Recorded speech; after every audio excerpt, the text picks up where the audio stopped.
अब बच्चों अगला टॉपिक हम लोग का है जीपी में ही ज्योमेट्रिक मीन, जिसको शॉर्ट में कहते हैं जीएम।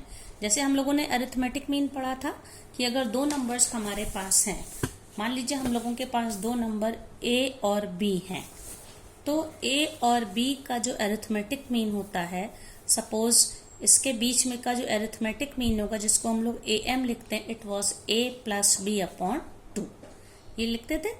ठीक इसी तरह से दो नंबर्स अगर हमारे पास a और b हैं, इसका ज्योमेट्रिक मीन है जिसको कहते हैं गुणोत्तर माध्य, इसको शॉर्ट में क्या कहते हैं, जीएम कहते हैं, square root of the product of the terms that is a B.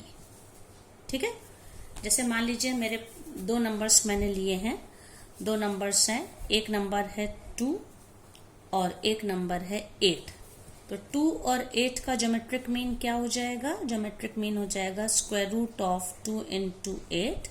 तो 2 इंटू 8 क्या हो गया, 16, दैट इज 4। ओके, 4 या प्लस माइनस 4।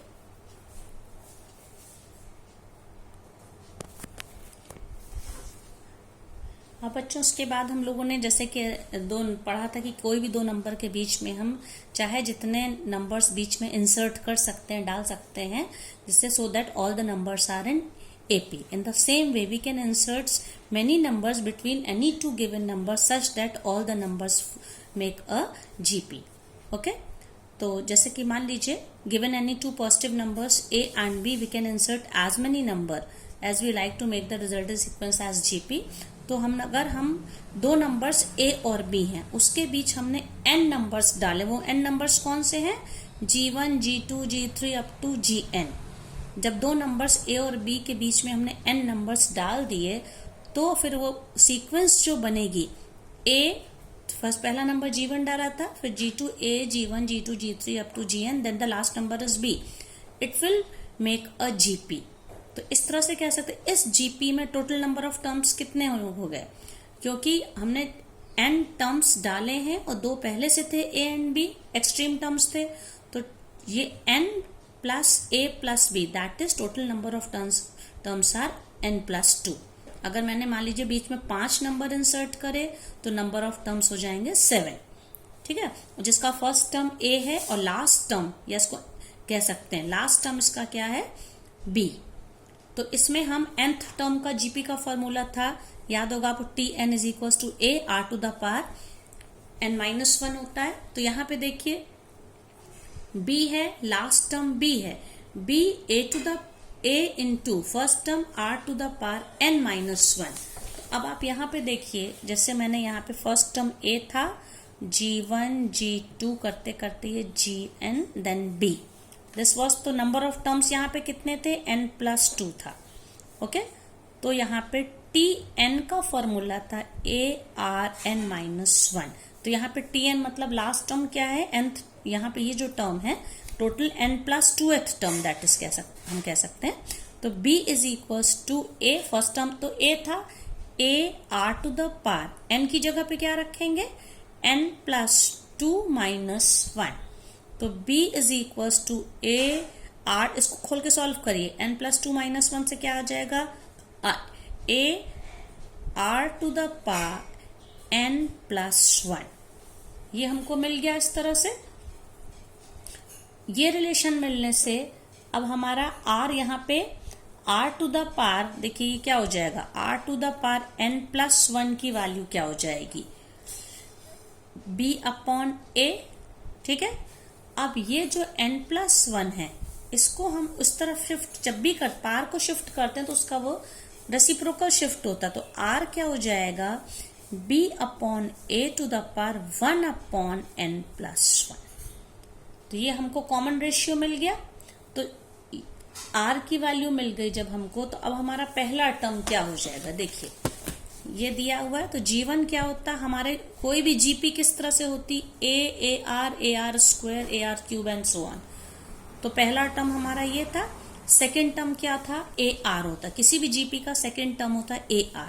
तो जो सेकेंड टर्म जीपी का होगा वो हमारा फर्स्ट नंबर जो हमने इंसर्ट किया है, ए और बी के बीच में जो हमने नंबर्स यहाँ पे लिखे डाले हैं, उसमें G1 is equal to AR, A की जगह ए रखिए, आर की जगह पे रखिए B upon A to the power 1 upon n plus 1। इसी तरह से G2 क्या हो जाएगा, दैट इज थर्ड टर्म।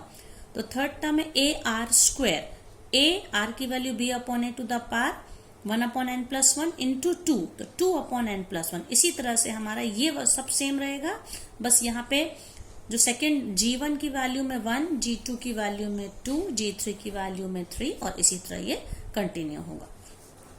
अब इसका देखिए कि एग्जाम्पल सॉल्व किया गया है, जैसे 1 से 256 के बीच में हम insert 3 number such that resulting sequence is a G. तो देखिए बच्चों, जैसे हम क्या मान लेंगे कि हमने जो 3 टर्म्स लिए हैं, 3 टर्म्स डाले G1, G2 एंड G3, ये हमारे 3 टर्म्स हैं, बी 3 टर्म्स सच दैट, अब टोटल कितने नंबर्स हो गए, 1 तो था ही, 1 और 256 के बीच में डालना था हमको, ठीक है। 1 G1, देन G2, G3 और लास्ट टर्म क्या था 256। 5 टर्म्स हो गए, they are making a GP, तो हम कह सकते हैं वो सब नंबर जीपी में है, ठीक है। अब 5 टर्म्स जब जीपी में है, इसको हम क्या कह सकते हैं, अगर हम इसको कंपेयर करें, ठीक है, इसमें a r second, third is a are square, fourth is a r cube, fifth is a r to the power 5। हम जीपी को इसी तरह तो लिखते हैं, इसको अगर हम इससे कंपेयर करें, ओके, तो हमारा क्या हो जाएगा, ये जो 5th टर्म है, एक तो हमारा फर्स्ट टर्म ए क्या है, ए हमारा 1 हो गया, और जो लास्ट टर्म था इस जीपी का मतलब 5th टर्म, वो क्या है, ए आर 4, उसकी वैल्यू क्या है 256 है। ए आर 4 256 है, ए की जगह 1 रख दीजिए, तो 1 into r to the power 4 is 256, और we can say R4 is 256। अब इसको इस तरह के नंबर में चेंज करना है कि इसकी पावर 4 हो जाए, तो हम लोग R4 को हम लोग क्या लिख सकते हैं, R4 is equals to 4 to the power 4, okay. तो हम जब इसके रियल रूट्स लेंगे, 4 रूट्स मिलेंगे, R हमें ±4 मिलेगा when we are taking only real roots. तो अब इसके बाद जब व्हेन 2 वैल्यूज हैं, when R is equals to 4, तब हमारा G1 क्या हो जाएगा, G1 का मतलब है ये G1, G2, G3, ये 3 है।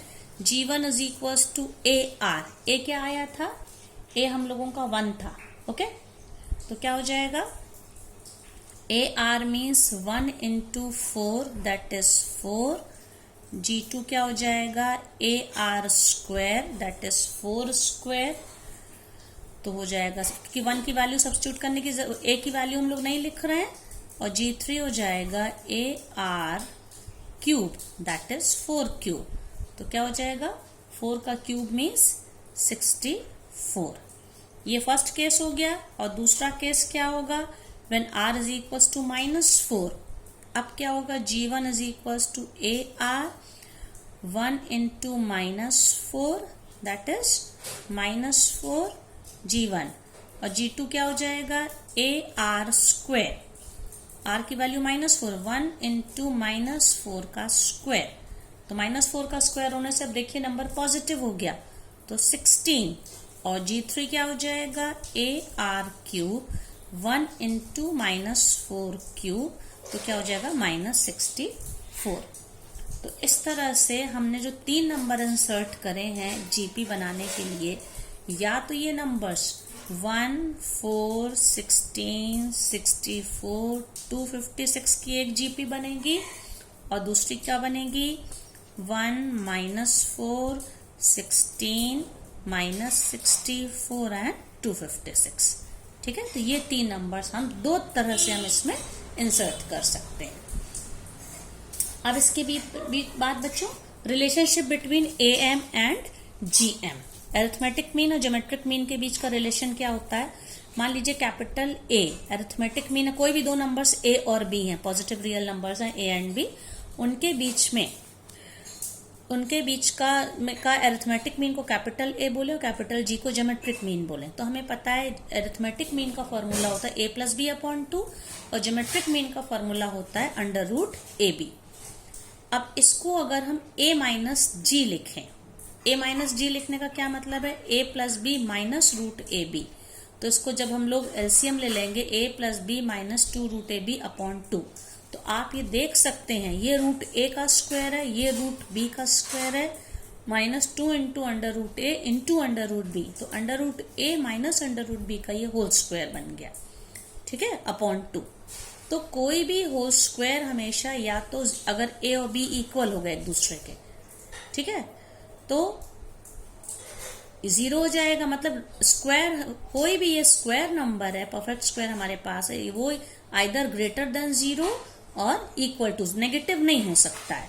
इस तरह से हम लोग ये कह सकते हैं, क्योंकि a-g की ये वैल्यू थी जो कि ग्रेटर देन 0 आई थी।